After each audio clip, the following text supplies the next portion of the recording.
Hello students, welcome to my YouTube channel. मेरा नाम है मयूरी भागवानी। आज मैं आपके लिए लेकर आई हूँ ज्योग्राफी का लेक्चर 3। इससे पहले 2 लेक्चर्स हमारे ज्योग्राफी के ऑलरेडी आ चुके हैं। अगर आपने वो नहीं देखे हैं तो पहले उन्हें देख लीजिएगा फॉर बेटर अंडरस्टैंडिंग। और ये वीडियोस आपके लिए यूपीएससी के साथ साथ स्टेट पीएससी, एसएससी, बैंकिंग जैसी एग्जाम्स को भी कवर करते हुए बनाए गए हैं। अगर आपको ये लेक्चर्स अच्छे लगे तो प्लीज हमारे चैनल को सब्सक्राइब कीजिएगा, लाइक जरूर कीजिएगा और शेयर भी जरूर कीजिएगा। तो शुरू करते हैं आज का लेक्चर। आगे बढ़ते हैं। देखिए, मैं आपकी एजुकेटर हूँ मयूरी भागवानी एंड ये मेरा टेलीग्राम चैनल है। अगर आपको मेरे पढ़ाए हुए किसी भी लेक्चर की वीडियोस के साथ साथ पीडीएफ फॉर्मेट्स चाहिए पीपीटी के, तो आप मुझे इस टेलीग्राम चैनल पे फॉलो कर सकते हैं। मयूरी भागवानी के नाम से आपको ये चैनल मिल जाएगा टेलीग्राम पे। देखो, मैंने आपको जो फर्स्ट लेक्चर था उसमें बताया था कि हम किस तरह से पूरी ज्योग्राफी को यहाँ कंप्रहेंसिवली कवर करेंगे। तो ये था हमारा प्लान। हम पहले वर्ल्ड ज्योग्राफी से शुरू किया है हमने, और यहाँ हम ओरिजिन ऑफ अर्थ को देख रहे थे। इसके 2 लेक्चर्स ऑलरेडी अपलोड हो चुके हैं। आज इसका 3rd and last lecture upload हम कर रहे हैं।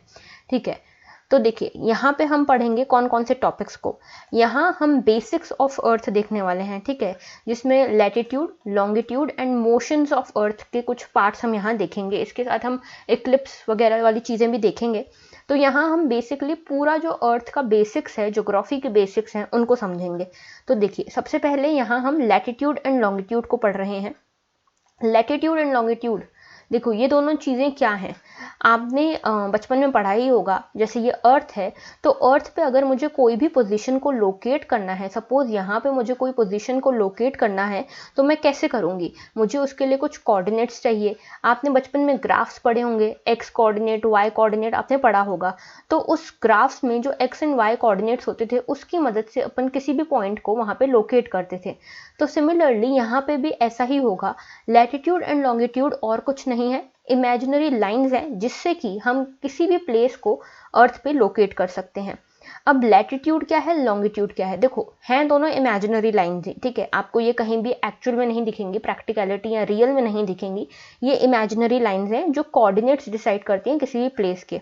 ओके, अब जैसे मैंने आपको बोला मुझे इस पॉइंट की लोकेशन चाहिए, ठीक है। तो अब इसमें क्या करूंगी, मेरे पास लैटिट्यूड हो उस पॉइंट का और लॉन्गिट्यूड हो, तो उससे मैं यहाँ पे पोजीशन को लोकेट कर सकती हूँ। अब देखो, लैटिट्यूड क्या होता है? लैटिट्यूड आप किसी भी हॉरिजॉन्टल लाइन को आप ऐसे समझ सकते हैं, दिखने में ये लाइन है लेकिन एक्चुअल में ये सर्कल्स होते हैं, ठीक है। ये सर्कल्स होते हैं, हॉरिजॉन्टल सर्कल्स होते हैं। और सिमिलरली लॉन्गिट्यूड क्या होते हैं? लॉन्गिट्यूड आपको यहाँ देखने में वर्टिकल लाइन दिखेंगी, लेकिन ये एक्चुअल में सेमी सर्कल्स होते हैं, वर्टिकल सेमी सर्कल्स, ठीक है। इसके रेफरेंस में हम लैटिट्यूड के रेफरेंस में इक्वेटर को लेते हैं, जो पूरे अर्थ को 2 भागों में डिवाइड करती है, नॉर्दर्न हेमिस्फीयर और सदर्न हेमिस्फीयर में। ये 0 डिग्री लैटिट्यूड भी कहा जाता है इसको, ठीक है। 0 डिग्री लैटिट्यूड यानी कि इक्वेटर, ये नॉर्थ और साउथ हेमिस्फीयर में अर्थ को डिवाइड करती है। लॉन्गिट्यूड की बात करें तो देखो, लॉन्गिट्यूड का एक जो रेफरेंस लॉन्गिट्यूड है हमारा, वो है प्राइम मेरिडियन। इसको हम 0 डिग्री लॉन्गिट्यूड भी कहते हैं, ठीक है। ये क्या है? ये बेसिकली हमारा टाइम, जो टाइम जोन है, टाइम जो है वर्ल्ड का या स्टैंडर्ड टाइम्स जो हैं अलग अलग कंट्रीज के, वो इसी के रेफरेंस में बनाए जाते हैं। तो इसके बारे में हम आगे पढ़ेंगे, ठीक है। तो ये आपको बेसिकली इतना समझ आना चाहिए पहले। इसके अलावा मैं कुछ चीज़ें आपको और बता देती हूँ। देखो, जैसे अर्थ है, अर्थ का हमने पिछली बार देखा था रेडियस कितनी होती है, 6378 किलोमीटर्स होती है। 3 उसकी लेयर्स होती हैं, कौन कौन सी? Crust, mantle and core. इसके अलावा देखो, शेप जो है ना अर्थ का, उसे जियोइड कहते हैं। क्या कहते हैं? जियोइड, ठीक है। जियोइड क्यों कहते हैं? जियोइड का मतलब देखो, एक होता है स्फेरिकल शेप, ठीक है। स्फेरिकल, पूरी तरह से स्फेरिकल नहीं है हमारा अर्थ, हमारा जियोइड अर्थ है। जियोइड यानी कि जो इक्वेटर है, ये इक्वेटर है, इक्वेटर से थोड़ा सा उठा हुआ है और पोल्स पे थोड़ा सा दबा हुआ है, ठीक है। यहाँ पे थोड़ा सा ऐसा चपटा है और इक्वेटर पे थोड़ा सा उठा हुआ है, बल्ज टाइप का आपको यहाँ देखने को मिलेगा, इसीलिए इसको जियोइड शेप कहते हैं, ठीक है। और गोल्डीलॉक्स जोन की भी बात हमने पिछली बार की थी, जो कि हैबिटेबल जोन होता है, जहाँ पे वाटर जो है लिक्विड फॉर्म में एग्जिस्ट कर सकता है। टेम्परेचर ना बहुत ज़्यादा कम होता है, ना बहुत ज़्यादा होता है, ठीक है। और ये जो जोन होता है, यहाँ पे जो सिचुएशंस हैं वो लाइफ के एग्जिस्ट करने के लिए अप्रोप्रिएट होती हैं, लेकिन ज़रूरी नहीं जो भी प्लैनेट्स हैबिटेबल जोन या गोल्डीलॉक्स जोन में हो वो सभी के सभी लाइव, जिन उन पे लाइव हो, ठीक है। तो ये ज़रूरी नहीं है। चलो अब आगे देखते हैं, लैटिट्यूड की बात करते हैं। लैटिट्यूड का मैंने आपको बेसिक यहाँ पे बताया था। अगर मुझे लैटिट्यूड की बात करनी है तो हम इक्वेटर को मान के चलते हैं, इससे समझते हैं क्या है लैटिट्यूड। तो देखो, अगर कभी भी मुझे सेंटर से, अर्थ के सेंटर से किसी भी पॉइंट की लोकेशन देखनी है, ठीक है, तो उसकी एंगुलर पोजीशन को मैं लैटिट्यूड के थ्रू ही यहाँ पे पता कर सकती हूँ। तो latitude is the angular distance of a point on earth surface and it is measured in degrees from the centre of earth, ठीक है। तो डिग्रीज में ये मेजर होता है, ठीक है, और सेंटर ऑफ अर्थ से स्टार्ट करके एंगुलर डिस्टेंस इसमें देखा जाता है। अब कुछ इंपॉर्टेंट लैटिट्यूड्स हैं हमारे पास, जैसे कि 0 डिग्री कौन सा है, इक्वेटर, ठीक है, ये देखो यहाँ इक्वेटर आपको देखने को मिलेगा। फिर 23.5 डिग्री, 23.5 डिग्री नॉर्थ है ट्रॉपिक ऑफ कैंसर, वहीं साउथ में ट्रॉपिक ऑफ कैप्रिकॉर्न है सेम 23.5 डिग्री पे। आर्कटिक सर्कल जो है वो 66 डिग्री 33 मिनट्स के आसपास पड़ता है, ठीक है, नॉर्थ में, और सेम नीचे अंटार्कटिक सर्कल होता है। नॉर्थ पोल एक है और एक है साउथ पोल, ये भी लैटिट्यूड्स हैं, 90 degree north and 90 degree south, ठीक है। इसके अलावा जब हम बात करेंगे लॉन्गिट्यूड्स की, तो हम प्राइम मेरिडियन की सबसे पहले बात करेंगे। प्राइम मेरिडियन हमारी रेफरेंस लॉन्गिट्यूड होगी, ओके। और मैंने आपको बताया था इक्वेटर जो है वो 2 हेमिस्फीयर्स में पूरे अर्थ को बांटता है, नॉर्दर्न और सदर्न। एक चीज़ और जो यहाँ पे बहुत इंपॉर्टेंट है जानना, वो ये कि जो भी लैटिट्यूड्स आपको देखने को मिलेंगे वो सभी पैरेलल देखने को मिलेंगे। पैरेलल यानी कहीं पे भी इनका जो डिफरेंस है, ठीक है, इनके बीच में जितना डिस्टेंस है वो हमेशा सेम रहेगा, इस तरह से पैरेलल देखने को मिलेंगे, क्योंकि ये सर्कल्स हैं, ठीक है, और इक्वल डिस्टेंस पे आप इनको देख सकते हैं। लेकिन जो लॉन्गिट्यूड्स हैं, लॉन्गिट्यूड्स में आपको देखने को मिलेगा कि इनके बीच में जो डिस्टेंस है वो कम होते जा रहा है, ठीक है। तो ये इंपॉर्टेंट चीज़ है यहाँ पे कि लॉन्गिट्यूड पे अर्थ के जो इक्वेटर है, इक्वेटर से जब पोल्स की तरफ जाते हैं तो लॉन्गिट्यूड्स के बीच में जो डिस्टेंस है वो कम होते जाता है, ठीक है। तो ये चीज़ समझ में आनी चाहिए आपको। इक्वेटर हमने देखा, नॉर्थ पोल देखा, साउथ पोल देखा, ठीक है। इसके अलावा ट्रॉपिक ऑफ कैंसर देखा, ट्रॉपिक ऑफ कैप्रिकॉर्न देखा, और आर्कटिक सर्कल देखा एंड अंटार्कटिक सर्कल भी देखा। अब एक चीज़ इसमें आप देखिए, जो हमारा जो इक्वेटर है, इक्वेटर 0 डिग्री है, ठीक है।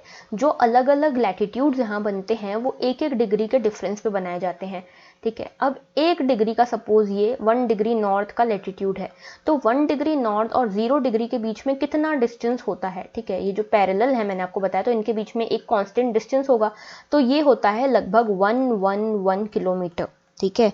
तो 111 यानी कि 111 किलोमीटर्स यहाँ पे डिस्टेंस होता है 2 लैटिट्यूड्स के बीच में, यानी कि 1 डिग्री का जो डिस्टेंस है वो होता है 111 किलोमीटर।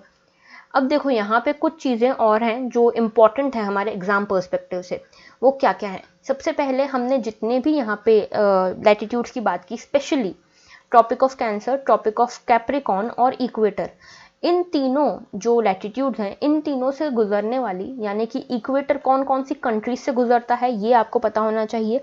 ट्रॉपिक ऑफ कैंसर कौन कौन सी कंट्रीज से गुजरता है और ट्रॉपिक ऑफ कैप्रिकॉर्न कौन कौन सी कंट्रीज से गुजरता है, ये सब आपको पता होना चाहिए। कैंसर की बात करूं और कैप्रिकॉर्न की बात करूं तो इंडिया में से कौन सा गुजरता है, कैंसर गुजरता है, क्योंकि इंडिया कहाँ है, नॉर्दर्न हेमिस्फीयर में है, ठीक है। यहाँ पे कहीं, ये देखो इस वाले अर्थ पे तो नहीं दिख रहा है क्योंकि इसके पीछे हमारा इंडिया आता है। तो हमारा जो इंडिया है वो नॉर्दर्न हेमिस्फीयर में है और ट्रॉपिक ऑफ कैंसर हमारे इंडिया से गुजरता है।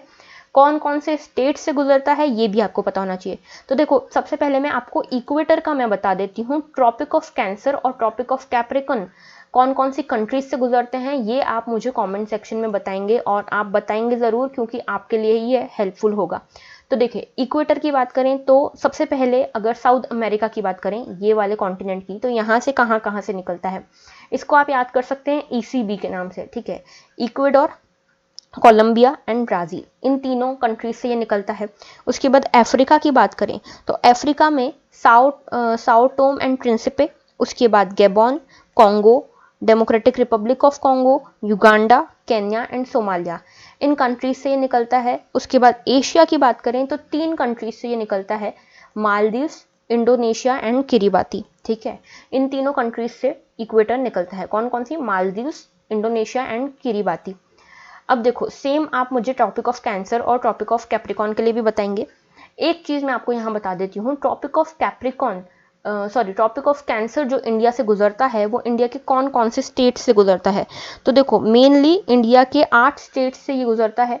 अगर आप इसको ध्यान से मैपिंग के थ्रू समझेंगे तो देखिए सबसे पहले ये गुजरात से निकलता है, फिर राजस्थान, फिर मध्य प्रदेश के बाद छत्तीसगढ़ के बाद ये आता है Jharkhand, West Bengal and last में त्रिपुरा एंड मिजोरम। ठीक है, तो 8 स्टेट्स कौन कौन से, गुजरात, राजस्थान, मध्य प्रदेश, छत्तीसगढ़, झारखंड, उसके बाद वेस्ट बंगाल और त्रिपुरा एंड मिजोरम। ठीक है, ये सब आपको याद होना चाहिए क्योंकि ये सीधा क्वेश्चन आता है एग्जाम में। ओके, अब लॉन्गिट्यूड की बात कर लेते हैं। लॉन्गिट्यूड मैंने आपको बताया ये वर्टिकल फॉर्म में सेमी सर्कल्स रहते हैं और इनसे भी आप एंगुलर डिस्टेंस ही नापते हैं and that too in degrees. ठीक है, और इसमें आप जो है ये प्राइम मेरिडियन के आसपास का डिस्टेंस नापते हैं। ठीक है, जैसे कि अगर ये वाली जो आपको डैश्ड लाइन दिख रही है ये प्राइम मेरिडियन है, तो अगर आपको इस पॉइंट का डिस्टेंस चाहिए है तो यहाँ से आप ये first longitude, second longitude, third and ये फोर्थ लॉन्गिट्यूड पे आप आएंगे तो आपको इस पॉइंट का डिस्टेंस मिलेगा। और ये भी आपको कैसे मिलेगा, ईस्ट डायरेक्शन में। ठीक है, तो ईस्ट टू प्राइम मेरिडियन, तो ये आपको याद रखना है जितना भी यहाँ पे डिस्टेंस होगा ये होगा ईस्ट का। ठीक है, प्राइम मेरिडियन के ईस्ट में है क्योंकि ये इसीलिए। अब प्राइम मेरिडियन यानी कि 0 डिग्री जो है ये आया कहाँ से। ठीक है, जैसे इक्वेटर तो चलो समझ आता है, अर्थ को आधे में बांटता है इसलिए इक्वेटर रेफरेंस लाइन हो गई। 0 डिग्री तो कोई सा भी लॉन्गिट्यूड हो सकता था, तो हमने इसी वाले लॉन्गिट्यूड को क्यों लिया। अच्छा, ये वाला लॉन्गिट्यूड ही है, ये कैसे पता चलता है पहले ये देखते हैं। तो देखो 1880s की बात है जब जो इंग्लैंड की लंदन के ग्रीनविच लेबोरेटरी से ये जो लॉन्गिट्यूड गुजरता है इसे हमने प्राइम मेरिडियन माना है। ठीक है, तो ये 1880s की बात है जब ये इस फॉर्म में इस लॉन्गिट्यूड को यहाँ पे प्राइम मेरिडियन माना गया था थ्रू इंटरनेशनल एग्रीमेंट। और ये प्राइम मेरिडियन कौन सा है, वही जो लंदन से ग्रीनविच लेबोरेटरी से गुजरता है। ठीक है, इसके जस्ट पीछे वाला जो लॉन्गिट्यूड होगा उसे 180 डिग्री लॉन्गिट्यूड कहेंगे। ठीक है, 180 डिग्री ईस्ट या 180 डिग्री वेस्ट दोनों एक ही हैं। देखो यहाँ से चलेंगे तो यहाँ से 180 डिग्री तक लॉन्गिट्यूड्स बनाए जाएंगे तो इसको 180 डिग्री ईस्ट कहेंगे। ठीक है, अगर आप यहाँ से चलेंगे तो यहाँ से आप देखेंगे तो ये 180 डिग्री वेस्ट होगा। तो इसी तरह 180 डिग्री ईस्ट एंड वेस्ट दोनों एक ही हैं और ये अल्टीमेटली बनाते हैं डेट लाइन। ठीक है, जो 180 डिग्री वाला लॉन्गिट्यूड है ये डेट लाइन का रेफरेंस पॉइंट है। नाउ जितने भी लैटिट्यूड हैं वो हमने देखा पैरेलल होते हैं, लेकिन लॉन्गिट्यूड पैरेलल नहीं होते। लॉन्गिट्यूड्स का जो डिस्टेंस है वो इक्वेटर से पोल्स की तरफ आते टाइम घटता जाता है। ओके, और इसके अलावा जो टाइम है हमारा वो हम लॉन्गिट्यूड्स के रेफरेंस में देखते हैं। तो ये चीज़ हमको ध्यान रखनी है कि मैं आपको एक चीज़ बताऊंगी। देखिए, ये मैं चीज़ आपको आगे बताऊंगी कि लैटिट्यूड की क्या इंपॉर्टेंस है और लॉन्गिट्यूड की क्या इंपॉर्टेंस है। देखो, जो लैटिट्यूड है, लैटिट्यूड से हम हीट जोन्स बताते हैं अर्थ के। ठीक है, अर्थ में कौन सा एरिया, कौन से रीजन में कितनी हीट पड़ेगी, क्या क्लाइमेट होगा, वो हम लैटिट्यूड से पता लगाते हैं। और लॉन्गिट्यूड से हम टाइम एंड डेट का पता लगाते हैं लॉन्गिट्यूड से। तो अभी के लिए आपको बस इतना याद रखना है, लैटिट्यूड यानी कि जो हॉरिजॉन्टल लाइंस आपको देखने को मिल रही हैं उससे हम क्लाइमेट जोन्स, हीट जोन्स का पता लगाते हैं एंड लॉन्गिट्यूड से हम टाइम जोन्स का पता लगाते हैं। आगे बढ़ते हैं। देखिए, हीट जोन्स की मैं आपसे बात कर रही थी। अब देखो हम इनकी ना एप्लीकेशन पढ़ रहे हैं लैटिट्यूड और लॉन्गिट्यूड की। तो हीट जोन किसकी एप्लीकेशन है, लैटिट्यूड की एप्लीकेशन है। ठीक है, आप देख सकते हैं ये है हमारा अर्थ। ठीक है, अर्थ पे अलग अलग लैटिट्यूड्स हमने डिस्कस किए। ये 0 डिग्री इक्वेटर है। ठीक है, ये 23.5 degree north, 23.5 degree south, tropic of Cancer and tropic of Capricorn है। इनके बीच का जो रीजन है उसे टॉरिड जोन कहते हैं। ठीक है, टॉरिड जोन। इसके बाद ट्रॉपिक ऑफ कैंसर से लेके ये जो आर्कटिक सर्कल है इसके बीच का जो रीजन है इसे नॉर्थ टेम्परेट जोन कहते हैं। और सिमिलरली ट्रॉपिक ऑफ कैप्रिकॉर्न और अंटार्कटिक सर्कल के बीच का जो ये एरिया है इसे साउथ टेम्परेट जोन कहते हैं। इनसे ऊपर यानी कि आर्कटिक सर्कल से लेकर नॉर्थ पोल तक के रीजन को फ्रिजिड जोन कहा जाता है। सिमिलरली अंटार्कटिक सर्कल और साउथ पोल के बीच के रीजन को भी फ्रिजिड जोन कहा जाता है। तो ये हमने 3 जोन्स देखे। अब देखो तीनों जोन्स के बारे में आपको ये चीज़ें पता होनी चाहिए कि जैसे टॉरिड जोन की बात करी, टॉरिड जोन को हम ट्रॉपिकल जोन भी कहते हैं। जो हम आगे ट्रॉपिकल साइक्लोन्स पढ़ेंगे तो वो tropical cyclones in tropical areas में आने के कारण ही जो साइक्लोन ट्रॉपिकल जोन में आते हैं उन्हें ये ट्रॉपिकल साइक्लोन कहते हैं। ठीक है, तो ये मैंने आपको जस्ट एक एग्जाम्पल दिया है टॉरिड जोन को समझाने के लिए। तो टॉरिड जोन कौन सा होगा? ट्रॉपिक ऑफ कैंसर से लेके कैप्रिकॉर्न के बीच तक का। देन यहाँ पे जो मिड डे संडे है, मिड डे सन जो होता है, यानी कि जो सन होता है वो सीधे सीधे इनके ऊपर चमकता है, इन लैटिट्यूड्स के ऊपर, ट्रॉपिक ऑफ कैंसर से लेके ट्रॉपिक ऑफ कैप्रिकॉर्न के ऊपर एक न एक बार साल में सीधे इनके ऊपर चमकता है सन। तो midday sun is exactly overhead at least once a year on all latitudes, और इसीलिए इसमें मैक्सिमम हीट आपको देखने को मिलेगी इस रीजन में। टेम्परेट जोन की बात करें तो देखो टेम्परेट जोन कौन सा है? कैंसर से लेके आर्कटिक सर्कल के बीच वाला और कैप्रिकॉर्न से लेके अंटार्कटिक सर्कल के बीच वाला। यहाँ पे जो मिड डे सन है ये कभी भी सीधा शाइन नहीं करता। देखो ट्रॉपिक ऑफ कैंसर के अगर आप ऊपर जाएंगे या फिर ट्रॉपिक ऑफ कैप्रिकॉर्न के नीचे आएंगे तो यहाँ पे सन हमेशा स्लांटेड वे में चमकता है, कभी भी सीधा सनलाइट आपको इस एरिया में नहीं मिलेगी। इसीलिए यहाँ पे टेम्परेचर जो होता है वो मॉडरेट होता है, यानी कि कम होता है। तो एंगल जो है सन की रेस का वो हमेशा डिक्रीज होता जाता है टूवर्ड्स द पोल। सबसे ज़्यादा एंगल जो है सीधा चमकने वाली जो चीज़ है वो इक्वेटर पे होती है, और जैसे जैसे हम ऊपर की बात करेंगे, पोल्स की बात करेंगे, वैसे वैसे जो एंगल है सन की रेस का वो बढ़ता जाएगा, वो कम होता जाएगा, सॉरी। Okay, frigid zone. अब ये फ्रिजिड जोन को पोलर जोन भी कहते हैं क्योंकि ये पोल्स के आसपास है, और यहाँ सन की रेज हमेशा स्लांटेड होती हैं और सबसे ज़्यादा कोल्ड रीजन होता है ये चीज़ आपको याद रखनी है। अब यहाँ आप देखिए जो मैं चीज़ आपको समझा रही थी वो यहाँ पे से आपको और ज़्यादा समझ आएगी। ये है हमारा सन, ठीक है। सन जब इस जोन में है, इस एरिया में है, तो देखो सीधा ये इक्वेटर के ऊपर चमक रहा है, ठीक है। जब ये देखो आगे हम सोलिस्टिस भी पढ़ेंगे, समर सोलिस्टिस, विंटर सोलिस्टिस। तो इसमें क्या होता है, सन सीधा ट्रॉपिक ऑफ कैंसर के ऊपर चमकता है उस टाइम पे समर सोलिस्टिस में, और विंटर सोलिस्टिस में सन सीधा ट्रॉपिक ऑफ कैप्रिकॉर्न के ऊपर चमकता है। ये मैक्सिमम रीजन है जहाँ पे सन सीधा चमकता है इनके ऊपर। जैसे ही ये एरिया क्रॉस होता है सन की रेस स्लांटेड होने लगती हैं, ठीक है। इसीलिए ये जो टेम्परेचर है वो भी इक्वेटर से पोल्स की तरफ आप जाएंगे तो कम होने लगेगा। आप यहाँ देखिए इस डायग्राम में आपको ज़्यादा समझ आएगा। ये है विंटर सोलिस्टिस की बात, ठीक है। ये है December 22, ठीक है, जब ये ऐसा हो रहा है, ये है December 22। ये मैं कैसे बता पा रही हूँ ये मैं आगे आपको समझाऊंगी, ठीक है। तो सपोज कीजिए December 22 को ही ऐसा होता है कि सन ट्रॉपिक ऑफ कैंसर कैप्रिकॉर्न के ऊपर सीधा चमकता है, ठीक है। इसीलिए ये इक्वेटर तक ऐसा ही आपको देखने को मिलेगा, सीधा चमकेगा, और धीरे धीरे ये स्लांटेड होता जाता है। तो अब ट्रॉपिक ऑफ कैप्रिकॉर्न के ऊपर भी इसकी स्लांटेड रेज ही पहुंच रही है, इसलिए ट्रॉपिक ऑफ कैंसर के ऊपर जो इसकी स्लांटेड रेस पहुंच रही हैं, इसीलिए नॉर्दर्न हेमिस्फीयर में इस टाइम पे टेम्परेचर कम होता है, यानी कि विंटर्स होती हैं। और क्योंकि दिसंबर में ट्रॉपिक ऑफ कैप्रिकॉर्न के ऊपर सीधा सन चमक रहा है, इसीलिए इस रीजन में यानी कि सदर्न हेमिस्फीयर में जो टेम्परेचर है वो ज़्यादा रहता है ड्यूरिंग दिसंबर। तो यहाँ पे दिसंबर में विंटर्स चल रही होती है, ठीक है। तो ये चीज़ आपको समझ आई, कैसे कैसे जोन्स कैसे हमने बांटे, सन का कैसा एंगल है इंसिडेंस का, कैसा एंगल है इंसोलेशन का, उसके बेसिस पे हमने हीट जोन्स यहाँ बांटे हैं। ऑलराइट, आगे बढ़ते हैं। देखिए हमने लैटिट्यूड्स की एप्लीकेशन देख ली, अब हम देखते हैं लॉन्गिट्यूड्स की एप्लीकेशन। तो टाइम जोन लॉन्गिट्यूड की एप्लीकेशन है। यहाँ पे आप देखिए लॉन्गिट्यूड की एप्लीकेशन ही कैसे हुए। ये है हमारा अर्थ, ठीक है, और यहाँ पे मैंने आपको बताया एक होता है प्राइम मेरिडियन जिसको हमने 0 डिग्री लॉन्गिट्यूड का नाम दिया है। इसके ही रेफरेंस में हम जितनी भी आगे बढ़ेंगे या जितने भी पीछे आएंगे उसी के रेफरेंस में यहाँ हमारा कंट्रीज के अकॉर्डिंग टाइम बदलता है। तो यहाँ आप देखिए अर्थ का एक रेवोल्यूशन एक दिन में रेवोल्यूशन नहीं, यहाँ पे रोटेशन आना चाहिए। अर्थ का एक रोटेशन एक दिन में कंप्लीट होता है, यानी कि अर्थ जो है वो 360 डिग्री का गोला घूमता है इन 24 आवर्स। ओके, अगर आप इसमें यूनिटरी मेथड लगाएंगे कि एक आवर में कितना डिग्री घूमता है, तो एक आवर में 15 डिग्री जो है ये अर्थ घूमता है। यानी कि जैसे ही 15 डिग्री आगे आप बढ़ेंगे, जैसे ये 0 डिग्री मेरिडियन है, ठीक है, 15 डिग्री वाले लॉन्गिट्यूड पे आप जैसे ही पहुंचेंगे तो वहाँ पे अगर यहाँ पे 12 बज रही है तो 15 डिग्री के आगे यहाँ पे 1 बज रही होगी, उससे 15 डिग्री और आगे बढ़ेंगे आप तो वहाँ पे 2 बज रही होंगी, ठीक है। वैसे ही आप पीछे जाएंगे तो यहाँ पे 11 बज रही होंगी, 15 डिग्री पीछे जाएंगे आप तो उसके 15 डिग्री और पीछे जाएंगे तो यहाँ 10 बज रही होगी।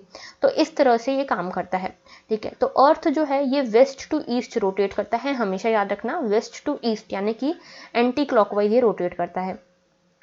तो हर 15 डिग्री के डिफरेंस पे आपको जो टाइम है वो बदलता हुआ दिखेगा 1 घंटे से, ओके। अगर आप इस लॉजिक के हिसाब से चलते हैं तो अगर आप वेस्टवर्ड जाएंगे तो आपको 1 घंटा पीछे जाएंगे आप, और अगर आप ईस्टवर्ड जा रहे हैं, प्राइम मेरिडियन से ईस्टवर्ड जाएंगे तो आपका 1 घंटा एक्स्ट्रा आगे बढ़ता जाएगा, ठीक है। मतलब कि अगर अभी इस मोमेंट पे यहाँ 12 बजे हैं तो आपको, आप ईस्टवर्ड जाएंगे तो वहाँ आपको 1 2 3 ऐसे बजे होंगे, और सिमिलरली आप वेस्टवर्ड जाएंगे तो यहाँ 10 11 इस तरह से बजे होंगे, ओके। अब यहाँ पे देखिए जो प्लेसेस ग्रीनविच कहाँ है, लंदन में, जिसके यहाँ से प्राइम मेरिडियन निकलती है। तो ईस्ट में जाएंगे ग्रीनविच के तो यहाँ पे सन जल्दी उगेगा, ठीक है। और जहाँ आप वेस्ट में जाएंगे तो सन वहाँ पे लेट उगेगा और वहाँ आप टाइम लूज करेंगे। अब ये टाइम लूज करने का क्या सेंस है ये मैं आपको बताती हूँ। देखिए ये है हमारा वर्ल्ड मैप है, ठीक है। वर्ल्ड मैप है, ये है यूएसए, ठीक है। ये है हमारा इंग्लैंड, जहाँ से ये पास हो रही है, ये जो ग्रीन आपको ग्रीन कलर में दिख रहा होगा ये है इंग्लैंड हमारा, ठीक है। लंदन से पास हो रही है ये लाइन, ग्रीनलैंड सी के आसपास से पास हो रही है, ठीक है। और ये है हमारी प्राइम मेरिडियन जहाँ आपको 0 डिग्री दिख रहा होगा, ठीक है। अब देखिए ये है 0 डिग्री, जैसे ही आप आगे बढ़ते हैं यहाँ आपको ये जो पर्पल जोन दिख रहा है, यहाँ पे अगर देखो यहाँ पे दिन में 12 बजे हैं, रात के अगर ये 12 बजे हैं तो ये जो ब्लू जोन है यहाँ पे 13 बज रहे होंगे। अगर आप 24 आवर के हिसाब से जाएं, 24 आवर फॉर्मेट में, तो यहाँ पे 13 बज रहे होंगे, यानी कि अगर 12 आवर फॉर्मेट में देखें तो रात के 1 बज रहे होंगे। ये जो फिर से ये पीच कलर में आपको दिख रहा है, ये और आगे बढ़े हम, ठीक है, और आगे लॉन्गिट्यूड पे आए तो यहाँ पे 2 घंटे आगे बढ़ गए, तो यहाँ पे 14 बज रहे होंगे, यानी कि 2 बज रहे होंगे रात के। सिमिलरली ऐसे आप आगे बढ़ते जाएंगे तो आपको दिखेगा कि ये जो टाइम है वो भी उसी मोमेंट पे आगे बढ़ता जा रहा है। इंडिया जो है ये 5.5 आवर्स आगे है अगर आप ग्रीनविच लाइन से देखोगे, प्राइम मेरिडियन से देखोगे तो। और वैसे ही आप वेस्टवर्ड जाओगे तो आप देख सकते हैं यूएस के, अकेले यूएस में कितने टाइम जोन है, ठीक है। तो यूएस में भी ये कम होता जाएगा टाइम, जैसे कि यहाँ 12 बज रही थी तो यहाँ 11 बजेगी, 10 बजेगी, 8 बजेगी, 9 बजेगी, ठीक है। इस हिसाब से ये चलता है। अब एक चीज़ ध्यान रखिएगा कि यहाँ पे टाइम जोन्स की भी बात होती है, ठीक है। अब टाइम जोन क्या है पहले ये समझते हैं। देखो जैसे कि आप ये देख पा रहे हो यूएस में आपको कितने सारे कलर्स दिख रहे हैं, ये कलर्स क्या हैं, ये टाइम जोन्स हैं। यूएस क्योंकि इतनी बड़ी टेरिटरी है, यहाँ आप देखिए यूएस इतनी बड़ी टेरिटरी है, तो अगर आप इधर ईस्ट टू वेस्ट एक ही टाइम रख लेंगे तो बहुत ज़्यादा दिक्कत हो जाएगी, ठीक है, क्योंकि हर लॉन्गिट्यूड के अकॉर्डिंग टाइम बदलता है। अब यहाँ पे ये जो जितने भी आपको कलर्स दिख रहे हैं ये सब अलग अलग टाइम जोन्स दिखा रहे हैं। अब देखो जैसे रशिया है, ये रहा आपका रशिया, ठीक है। तो रशिया में भी कितने सारे टाइम जोन हैं, लगभग 12 टाइम जोन हैं। फ्रांस में सबसे ज़्यादा टाइम जोन हैं, 12 हैं। रशिया एंड यूएस में 11 टाइम जोन हैं आज के हिसाब से देखें तो, ठीक है।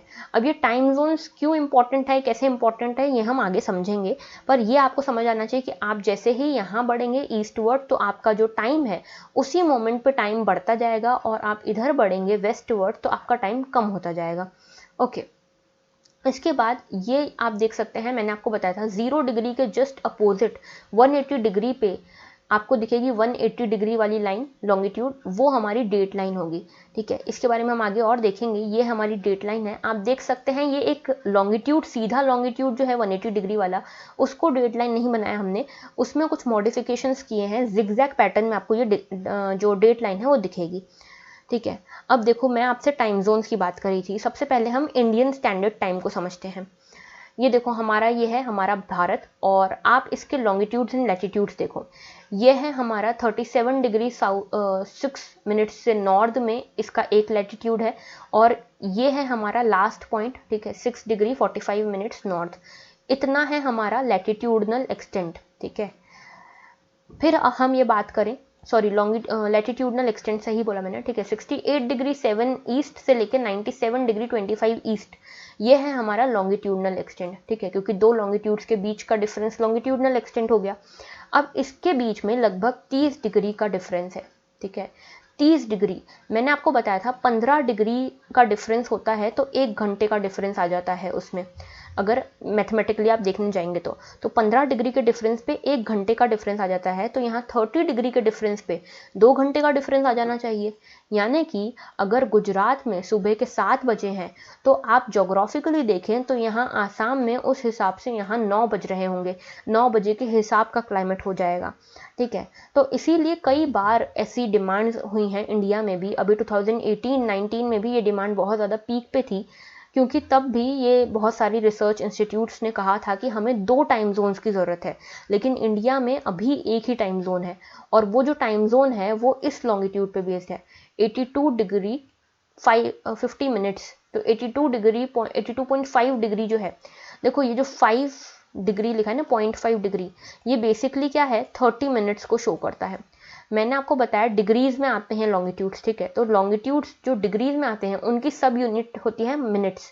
तो 82 डिग्री 5 मिनट्स जो है, 82.5 डिग्री जो लॉन्गिट्यूड है, इसका मतलब है 82 डिग्री 30 मिनट्स, ओके। और ये लॉन्गिट्यूड हमारा इंडियन स्टैंडर्ड टाइम को दिखाता है। ये कहाँ से पास होता है, मिर्ज़ापुर इलाहाबाद के पास में जो उत्तर प्रदेश में जगह है, वहाँ से ये पास होता है, और ये 5.5 घंटे आगे है ग्रीनविच मीन टाइम से। और इस जो स्टैंडर्ड टाइम है इसको कौन मेंटेन करता है, CSIR का नेशनल फिजिकल लेबोरेटरी, जो कि दिल्ली में बेस्ड है, ठीक है। अब देखो, मैं आपसे बात कर रही थी 2 टाइम जोन्स की, कि इंडिया में कई बार ऐसी डिमांड्स उठती हैं कि हमें 2 टाइम जोन्स की ज़रूरत है। ये है हमारा वेस्टर्न एक्सटेंट और ये है हमारा ईस्टर्न एक्सटेंट, ठीक है। इसके बीच में 30 डिग्री का डिफरेंस है, 30 डिग्री यानी कि 2 घंटे के आसपास का डिफरेंस यहाँ पड़ जाता है। तो हमारा जो ये है इंडियन स्टैंडर्ड टाइम का जो मेरिडियन है, यानी कि 82 डिग्री 30 मिनट्स का ये लॉन्गिट्यूड है, इससे हम नापते हैं अपना टाइम को। अब क्या होता है ना कि देखो, अगर सुबह 7 बजे या 6 बजे इस जगह पे सूरज उगता है तो यहाँ पे उस अकॉर्डिंग टाइम चलता है, ठीक है। मतलब इस मेरिडियन के अकॉर्डिंग सुबह के 7 बजे है तब यहाँ सूरज उग रहा है। तो यहाँ पे 9 बजे अगर काम सारे ऑफिस खुले तो यहाँ के लिए तो ठीक है, यहाँ के लिए भी ठीक है, लेकिन यहाँ जब इंडियन टाइम के अकॉर्डिंग 7 बज रही है तब तो यहाँ 9-10 बजे तक जैसा माहौल हो जाता है। यहाँ तो सुबह के 4 बजे ही सन उग जाता है। तो यहाँ पे आप सोचिए कितनी इलेक्ट्रिसिटी वेस्ट होती होगी, कितना प्रोडक्टिव टाइम वेस्ट होता होगा, और ह्यूमन की बायोलॉजिकल साइकिल भी कितनी ज़्यादा यहाँ पे इफेक्ट होती होगी।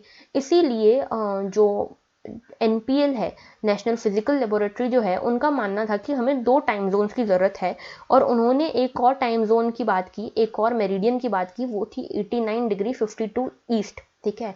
ये इतना इंपॉर्टेंट नहीं है, लेकिन ये आपको पता होना चाहिए कि ये डिमांड हमारे यहाँ हमेशा से उठती रही है कि 2 टाइम जोन हो। और एक और चीज़ मैं आपको बता दूँ, इंडिया में हमेशा से सिर्फ एक टाइम जोन नहीं था।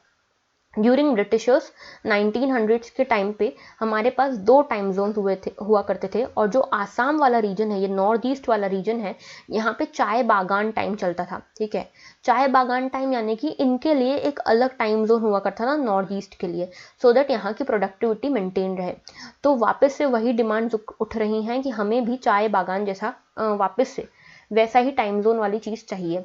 अब देखो, इसके कुछ पॉजिटिव्स भी हैं, कुछ नेगेटिव्स भी हैं, उतना डिटेल में हम नहीं जाएंगे, लेकिन एक चीज़ यहाँ आपको पता होनी चाहिए। पॉजिटिव्स तो देखो क्या है, प्रोडक्टिविटी इंक्रीज हो जाएगी, और टाइम जो है, इलेक्ट्रिसिटी बचेगी, सुबह का रात का, उस हिसाब से सब अलग अलग चीज़ें होंगी।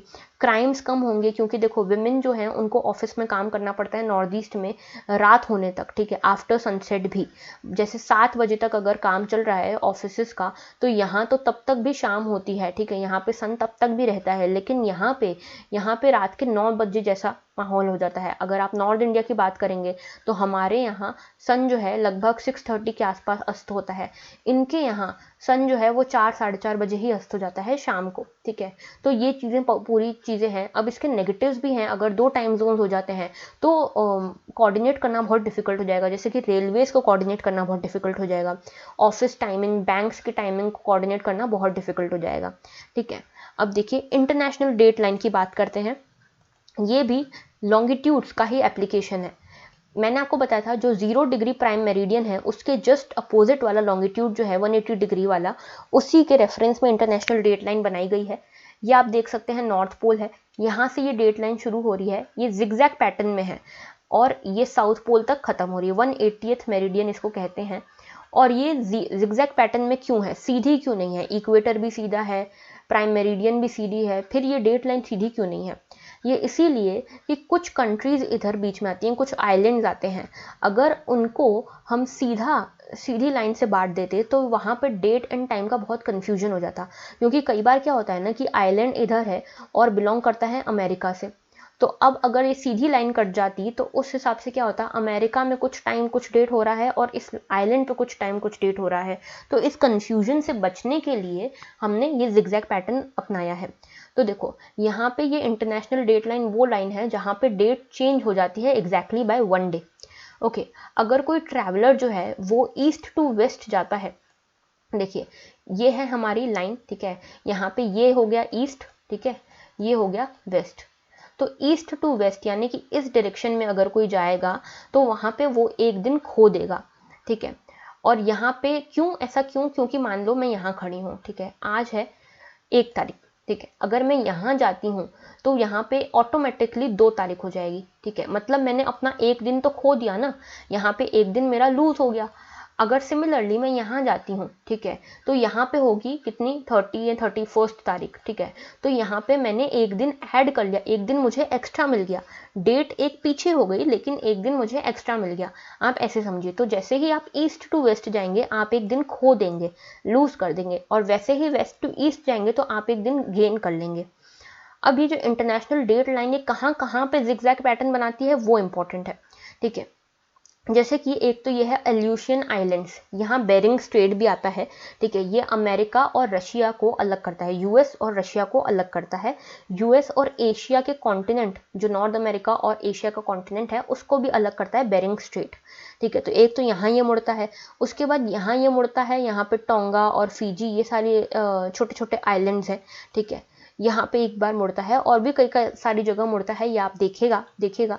अब यहाँ पे देखिए, जैसे कि मैंने आपको बताया था, यहाँ पे आप जाएंगे ईस्ट टू वेस्ट जाएंगे इस डायरेक्शन में तो आपका एक डे ऐड होगा लेकिन आप डे लूज करेंगे, यानी कि आप यहाँ 1 तारीख को हैं तो यहाँ पे आप 2 तारीख पे पहुँच जाएंगे, मतलब कि आप एक डेट आगे तो बढ़े लेकिन आपने एक दिन लूज कर दिया। सिमिलरली आप यहाँ जाएंगे तो आप 31 तारीख पे पहुँच जाएंगे, यानी कि आप एक दिन पीछे तो गए लेकिन आपने एक दिन यहाँ गेन कर लिया। ओके, अब देखिए, अब हम बात करते हैं मोशंस की। तो अर्थ किस तरह से मोशन करता है। अब पहला तो 2 तरह के मोशन है, रोटेशन एंड रिवोल्यूशन। रोटेशन जो होता है अर्थ का वो अपनी ही एक्सिस पे होता है, अपनी ही एक्सिस पे जब वो गोल गोल घूमता है उसे रोटेशन कहेंगे, और सन के अराउंड एक ऑर्बिट में जब वो घूमता है तो उसे रिवॉल्यूशन कहेंगे, ठीक है। रोटेशन से डे एंड नाइट डिसाइड होता है और रिवॉल्यूशन से सीजन्स डिसाइड होते हैं, ठीक है, तो ये चीज़ें याद रखना है हमको। अब देखिए, रोटेशन ऑफ अर्थ की सबसे पहले बात करते हैं। रोटेशन जो है ये अर्थ का वो टिल्टेड एक्सिस पे होता है। मैंने आपको पिछले लेक्चर में भी बताया था कि अर्थ की जो रोटेशनल एक्सिस है वो 23.5 डिग्री टिल्टेड है, ठीक है, अपने एक्सिस से, जो एक्चुअल सीधी एक्सिस है उससे 23.5 डिग्री टिल्टेड है, ठीक है। तो अगर आप इस अकॉर्डिंग देखें तो यहाँ पे आएगा आपका नॉर्थ पोल और यहाँ आएगा आपका साउथ पोल, ठीक है, और यही आपकी रोटेशन एक्सिस है, इसी के अक्रॉस अर्थ रोटेट करता है।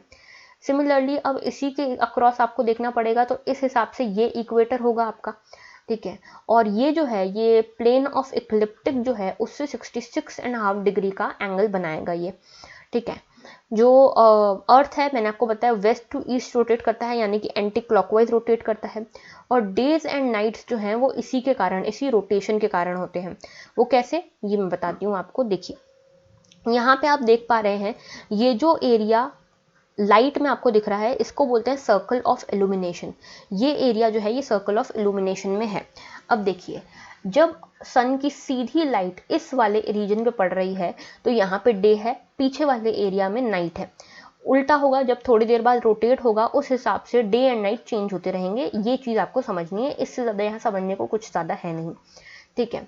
रिवॉल्यूशन की बात करते हैं। तो देखिए रिवॉल्यूशन में क्या है, ठीक है, तो रिवॉल्यूशन ऑफ अर्थ को देखते हैं। अब देखो, ये है सन और अर्थ जो है वो इस तरह से रिवॉल्यूशन करता है इसके आसपास, और क्योंकि अर्थ अपनी एक्सिस पे भी टिल्टेड है तो उस अकॉर्डिंग सीजन्स बदलते हैं। तो जो motion of earth around the sun होता है अपने ऑर्बिट में, उसे रिवॉल्यूशन कहेंगे। ओके, एंड 365 एंड 1/4 डे पे ये रिवॉल्यूशन कंप्लीट होता है और 6 आवर हर साल बच जाते हैं। ठीक है, मतलब जैसे एक साल हम 365 डेज का मानते हैं, लेकिन ये 1/4 डे यानी कि 6 आवर्स हमेशा बच जाते हैं। तो कुल 4 सालों में मिलके ये एक दिन बनाते हैं, जिसको फिर हम आगे जाके लीप ईयर कहते हैं। हर 4 साल में लीप ईयर जो आता है वो इसी के कारण आता है, क्योंकि रिवॉल्यूशन जो है वो 1/4 डे एक्स्ट्रा लगाता है, जिसके कारण की चेंजेस भी होते हैं सीजन्स में। अब देखो यहाँ पे आप देख सकते हैं, ये सन है। जब सन की सीधी रेस जो है वो ट्रॉपिक ऑफ कैप्रिकॉन पे पड़ रही है, ये जो है, ये थर्ड जो डैश्ड लाइन है, ये कैप्रिकॉन है। ठीक है, तो ट्रॉपिक ऑफ कैप्रिकॉन पे जब सीधी लाइंस पड़ती हैं, सीधे सनरेज पड़ती है, जो कि दिसंबर में पड़ती है, दिसंबर 21-22 के आसपास, तब आता है विंटर सोलिस्टिस। ठीक है, तो ये नॉर्दर्न हेमिस्फीयर के अकॉर्डिंग हम बात कर रहे हैं, हम जहाँ रहते हैं उस अकॉर्डिंग बात करें तो दिसंबर में, क्योंकि हमारे यहाँ विंटर होता है, तो यहाँ पे दिसंबर 21 में जब ट्रॉपिक ऑफ कैप्रिकॉन के ऊपर सीधी किरणें पड़ती है सन की, तो उसको विंटर सोलिस्टिस कहते हैं। उसी तरह जब सीधी किरणें ट्रॉपिक ऑफ कैप्रिकॉन पे पड़ती है जून 21 में, उसे समर सोलिस्टिस कहते हैं। और मार्च 21 एंड सितंबर 23 ये 2 दिन ऐसे हैं जब सन की सीधी किरणें इक्वेटर पे पहुंचती है, सीधे इक्वेटर पे सन चमकता है, तो इसे कहते हैं वर्नल इक्विनॉक्स एंड ऑटमल इक्विनॉक्स। ठीक है, क्योंकि यहाँ पे स्प्रिंग होती है हमारे यहाँ नॉर्दर्न हेमिस्फीयर में, और इस टाइम पे हमारे यहाँ ऑटम होता है। तो ये सोलिस्टिस एंड इक्विनॉक्स ये ही है कि सोलिस्टिस मतलब ट्रॉपिक ऑफ कैंसर या ट्रॉपिक ऑफ कैप्रिकॉन पे सीधे सन चमके। इक्विनॉक्स तब होता है जब ट्रॉपिक ऑफ कैंसर या कैप्रिकॉन पे नहीं, इक्वेटर पे सन सीधी तरह चमके। तो जब इक्विनॉक्स होता है तब नॉर्दर्न एंड सदर्न हेमिस्फीयर में जो रात और दिन है, डे एंड नाइट जो है, वो इक्वल हो जाते हैं इक्विनॉक्स के टाइम पे। और जब सॉलिस्टिस होता है उस टाइम पे डे या तो बड़ा होता है नाइट से, या फिर नाइट बड़ी होती है डे से अकॉर्डिंगली। जैसे समर सॉलिस्टिस की बात करूं तो यहाँ पे नॉर्दर्न हेमिस्फीयर में डे बड़ा होगा नाइट से, और अगर विंटर सॉलिस्टिस की बात करूं तो यहाँ नॉर्दर्न हेमिस्फीयर की बात करूं अगर मैं, तो यहाँ नाइट बड़ी होगी डे से। ठीक है, आगे बढ़ते हैं। देखो अब सीजन्स भी इसी तरह चेंज होते हैं। ये है हमारा सन, ठीक है, और ये है हमारा अर्थ। अब यहाँ पे जब सन की किरणें कैप्रिकॉन पे सीधे पड़ रही हैं, तो क्योंकि हमारा जो एक्सिस है वो भी इतना टिल्टेड है, तो आप देख सकते हैं नॉर्दर्न हेमिस्फीयर यानी कि ये रीजन जो है इसमें मेजरली सन चमक रहा है। तो यहाँ पे जो सदर्न हेमिस्फीयर है वहाँ मेजरली सन चमक रहा है कैप्रिकॉन वाले रीजन में, तो इसीलिए सदर्न हेमिस्फीयर में उस टाइम समर होगी।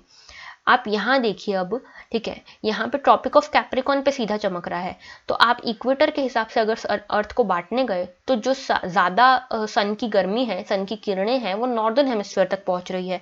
तो इसीलिए नॉर्दर्न हेमिस्फीयर में जून के टाइम पे समर्स होते हैं, ठीक है, समर सोलिस्टिस के टाइम पे समर्स होते हैं, और बाकी इस टाइम पे इक्विनॉक्स के टाइम पे स्प्रिंग एंड ऑटम अकॉर्डिंगली होते हैं नॉर्दर्न सदर्न हेमिस्फीयर में। ओके, अब हम बात करते हैं सोलर एंड लूनर इक्लिप्स की। देखो सोलर इक्लिप्स क्या होता है। सोलर इक्लिप्स यानी कि सोलर और लूनर इक्लिप्स की एक चीज आप जान लीजिए, इक्लिप्स तभी होता है जब सन, अर्थ और मून तीनों एक ही लाइन में हो। ठीक है, सीक्वेंस चेंज हो सकता है लेकिन तीनों एक ही लाइन में होंगे तभी इक्लिप्स होगा। सोलर इक्लिप्स में क्या होता है, सन यहाँ है, अर्थ यहाँ है, बीच में आ गया है मून। तो मून के बीच में आने से सन का जो किरणें सीधे अर्थ तक पहुंचती थी वो अब शेडो फॉर्म में पहुंचेंगी, और यही शेडो क्या है, इक्लिप्स है। ठीक है, तो आप इस डायग्राम में भी देख सकते हैं, सन ये रहा, अर्थ ये रहा, और इस के बीच में आ गया है मून, तो जिसके यहाँ पे आप देख सकते हैं ये जो रीजन है ये शेडो के फॉर्म में आपको दिखेगा, और यही इक्लिप्स बनाएगा सोलर इक्लिप्स। ठीक है, तो it occurs when sun, moon and earth all fall in the same line, and also when moon passes between earth and sun, leaving the moving region of the shadow on earth surface। तो ये जो shadow बनी यही है solar Eclipse. Okay, अब यहाँ देखिए 3 तरह के सोलर इक्लिप्स आपको देखने को मिलेंगे। 3 कौन कौन से, एक है टोटल, एक है एन्युलर और एक है पार्शियल। टोटल सोलर इक्लिप्स कैसा होता है, टोटल सोलर इक्लिप्स में क्या होता है कि मून जो है वो इस तरह से प्लेस्ड होता है सन और अर्थ के बीच में कि वो पूरे सन को ढक देता है और आपको सिर्फ ये डिस्क जैसा कुछ दिखेगा। ये होता है टोटल सोलर इक्लिप्स। एनुलर क्या होता है कि मून की साइज उतनी बड़ी नहीं होती, मून का मूवमेंट, मून की पोजीशन इस तरह से होती है कि ये पूरे सन को नहीं ढक पाता और ये इस तरह से दिखता है, तो इसको कहेंगे एनुलर। और पार्शियल होता है ऐसा जिसमें कि मून जो है वो कुछ डिसलोकेटेड है सन की पोजीशन से और वो इस तरह से सन को फिर भी दिखा रहा है, तो ये होता है पार्शियल सोलर इक्लिप्स। बात करते हैं लूनर इक्लिप्स की। तो देखो लूनर इक्लिप्स में भी क्या होता है, सन मून एंड अर्थ तीनों एक ही लाइन में है, लेकिन अब यहाँ पे मून और सन के बीच में अर्थ आ गया है। तो क्या होता है, सन की जो सीधी किरणें मून पे पड़ती थी जिसके कारण मून चमकता था और अर्थ को दिखता था, अब वो नहीं होगा। तो sun moon and earth all fall in the same line and earth passes between sun and moon. तो इसके कारण मून के ऊपर शेडो आ गई और मून का ये हो गया लूनर इक्लिप्स। ठीक है, आपको पता होगा मून के पास अपनी लाइट नहीं होती, मून जो है एक नेचुरल सैटेलाइट है, स्टार नहीं है, तो इसीलिए मून जो है वो चमकता है सन की लाइट से। और क्योंकि सन की जो सन और मून के बीच में अर्थ आ गया है, तो अर्थ की शेडो मून के ऊपर पड़ रही है, इसी को बोलते हैं लूनर इक्लिप्स। ठीक है, तो आज हमने जो मेजर टॉपिक्स थे, बेसिक्स जो थे, लैटिट्यूड्स, लॉन्गिट्यूड्स, मोशंस एंड इक्लिप्सेस, वो सब कुछ यहाँ पे डिटेल में डिस्कस किए हैं। अब हम मिलते हैं अगले लेक्चर में, उसमें हम नेक्स्ट टॉपिक उठाएंगे हमारा जियोमॉर्फोलॉजी से। तो फिर तब तक के लिए आप हमारे साथ बने रहिए, और अगर आपको ये लेक्चर अच्छा लगा हो तो लाइक एंड सब्सक्राइब ज़रूर कीजिएगा चैनल को, शेयर ज़रूर कीजिएगा वीडियो को। और अगर आपको इन लेक्चर्स की PDF चाहिए, PPT चाहिए, तो आप मेरे टेलीग्राम चैनल पे मुझे कांटेक्ट कर सकते हैं, वहाँ मैं इनसे रिलेटेड MCQs भी आपको डेली देती हूँ। तो चलिए फिर मिलते हैं नेक्स्ट टाइम, तब तक के लिए थैंक यू फॉर वॉचिंग।